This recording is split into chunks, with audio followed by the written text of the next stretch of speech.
ओम नमः शिवाय। हर हर महादेव। जय शिव शंभो।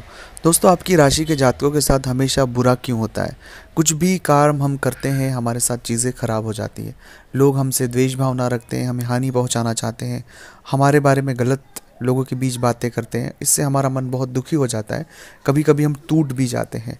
कई बार तो यह भी देखा गया आपकी राशि के जातकों के साथ में कि जिन लोगों के लिए आपने अपनी जी जान लगा दी, जिनकी उन्नति के लिए आप अपना सब कुछ न्यौछावर कर दिया, लेकिन उसके बाद भी वह लोगों ने हमें सहयोग न किया। और सहयोग तो बात की बात है, उन्होंने हमारे बारे में गलत बातें कही।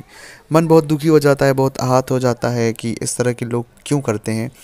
हम खुद में कमियां निकाल कर उस बात को संतुष्ट हो जाते हैं कि हम में ही कुछ कमी होगी, और खुद को समझा कर हम आगे बढ़ जाते हैं। दरअसल वास्तविकता जो है वो इस वीडियो में आपके साथ आज बाहर आने वाली है कि आपके साथ बुरा क्यों होता है। सबसे पहला कारण है भावनात्मक वे। आप जितनी भावनात्मकता से किसी भी चीज़ को देखते हैं, उतनी भावनात्मकता से सामने वाला नहीं देखता है। आपको पता ही नहीं है कि आपका उपयोग हो रहा है, आप यूज़ हो रहे हैं, और आप यूज़ होते जाते हैं। और जब आपको ठोकर लगती है तब आपको समझ आती है कि ये व्यक्ति ने तो हमारा उपयोग कर लिया। और इसमें भावनात्मकता के साथ में स्वार्थ और अहंकार।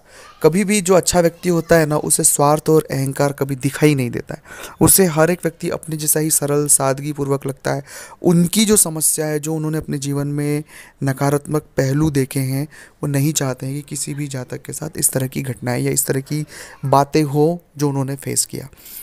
तो वो ममत्व का, माँ का, पिता का भाव किसी भी व्यक्ति के प्रति आपके मन में आ जाता है। दूसरा एक मूल कारण होता है मानसिकता।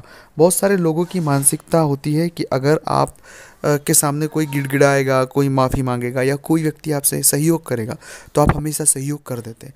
तो लोगों को मानसिकता पता लग जाती है कि इस व्यक्ति की मानसिकता क्या है। कि इस व्यक्ति के सामने थोड़ा रोएंगे, गिड़गिड़ाएंगे, और ये फिसल जाएगा। और इसी चीज़ का लोग बहुत ही गलत और उपयोग करते हैं। तो यहाँ पर हमें बहुत डिटेल में चीज़ें समझने की आवश्यकता है।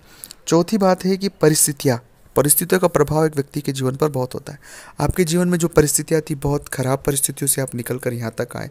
आपने बहुत सारे ख़राब फेज़ देखे, और उन ख़राब फेज़ों में आपने खुद की लड़ाई लड़ी। तो आप ये चाहते हैं कि कभी भी जो हमने परिस्थितियाँ देखी वो कोई व्यक्ति न झेले, और अगर वो किसी परिस्थिति में है तो हम उसका सहयोग करें, क्योंकि हमें तब किसी ने सहयोग नहीं किया, तो हमें तो सहयोग करना चाहिए। तो ये जो शुद्ध भावनाएं व्यक्ति के जीवन में आ जाती है, उससे बहुत ज़्यादा चीज़ें सही हो जाती है। अगली जो बात होती है, सामाजिकता और सांस्कृतिक कारण भी एक बहुत बड़ा कारण है। कि जिस समाज से हम आते हैं, जिस संस्कृति से हम आते हैं, उसकी वजह से भी चीज़ें जो हैं बहुत ज़्यादा सडन मिली हुई होती है। हम कभी भी जाने और अनजाने में